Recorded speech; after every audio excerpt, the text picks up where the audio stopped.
This is chapter 36 of the book Isaiah 53 and the Day of the Lord, dictated to me by God Himself. I am His righteous servant Moshiach, His prophet like Moses, to deliver 2 covenants, and the righteous servant Elijah, who was taken to heaven. Specifically, only him in the Hebrew Bible, and he returns in the day of the Lord. As the messenger of God, he receives the covenant of Jeremiah 31 from the angel of the covenant that you desire. Because I know that angel. I know him well. And that's what you would expect of Elijah. Elijah, tell us about him. Prove you're Elijah. Well, it's in the book that God dictated His command and direction. Keith, do this, do that. Write this down. Here's the title. Go to the Jewish library. Look up everything you can on Holy Spirit. And then tell me what paragraphs to copy. By pointing my head and my eyes at them. He wouldn't say paragraphs 4, 5, and 6. Paste those in your notebook. And then we'll put it on WordPress. That's how it went. Just as he dictated the Torah to Moses and the rest of the Hebrew Bible to the various prophets, for the most part, the leading characters of every book. That's how he says to think of it, although he said there were times I had to use other people to write as though they were them. So, this is, I have done all 50 of the chapters of this book before. It was about 2 years ago, but they've become just worn down. You know, some of you can't even hardly see me, much less hear me. So we're redoing the entire book. And when you see a post of mine, a stamp as they call it, you'll see chapters in brackets right at the beginning before you even see the title. That means it's one of the new ones. And again, we're on 36 right now. Born, trying to get in the center of the camera here. Born with iniquity. Psalm 51, verse 7. David speaking. King David. Indeed, I was born with iniquity, with sin. My mother conceived me. I bet that surprises a lot of people. Rashi's commentary with the Chabad translation to English at the Chabad site, I think it's chabad.org. Behold, with iniquity I was formed. Now how could I not sin when the main part of my creation was through coitus, the source of my iniquities? Another explanation, Rashi says, the main part of my creation is from a male and a female, both of whom are full of iniquity. There are many midrashim to this verse, but they do not fit the context of the song. Conceive me, Hebrew, an expression of heat.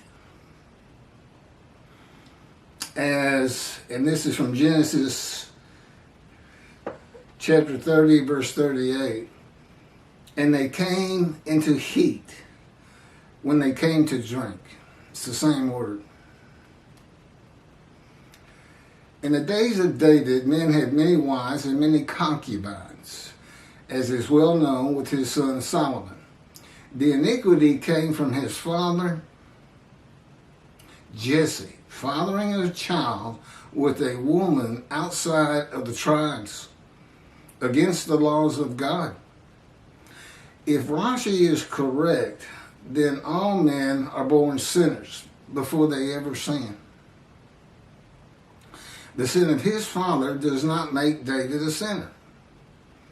And he does not bear the sin of his father. That's against God's teachings. He is no one can bear the sins of anybody else, period. That's God's teaching. That includes Jesus Christ.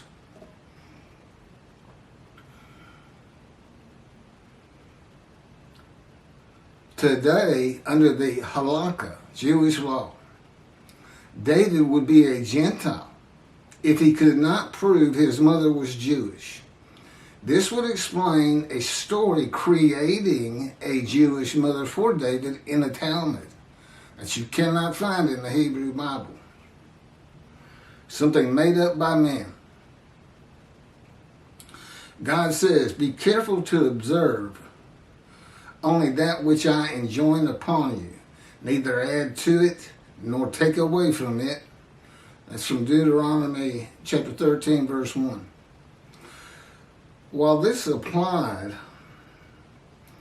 to the laws of God given to Moses, it is applicable to all the Hebrew Bible.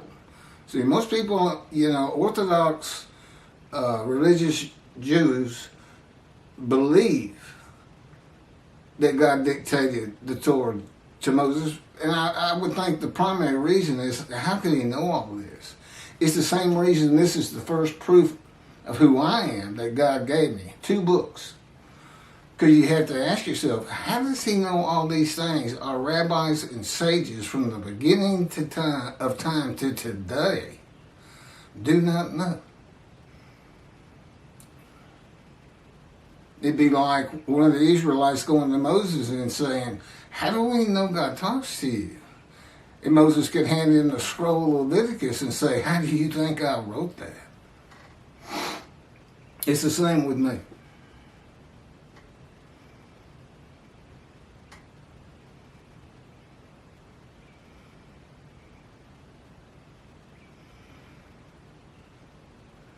This is an example of the stories and lore of the Talmud at times, taking from the meaning and lessons of God, stories and songs.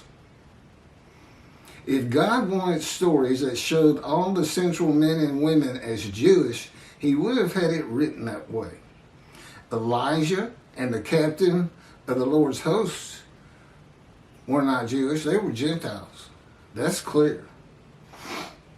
And David cannot be proven to have been Jewish. There's nothing in the Bible that tells us his mother was Jewish. And that's all we would have. David was a savage warrior. When in exile for 1 year and 4 months with the Philistines, he went out and killed enemies of God. And their women also, so no one could tell on him. I suspect that would apply to a teenager that could tell on him. A savage warrior. David would leave no man or woman alive to be brought back to Gath. That's where the Philistines were. For he thought they might tell about us. David did this. Such was his practice as long as he stayed in the territory of the Philistines.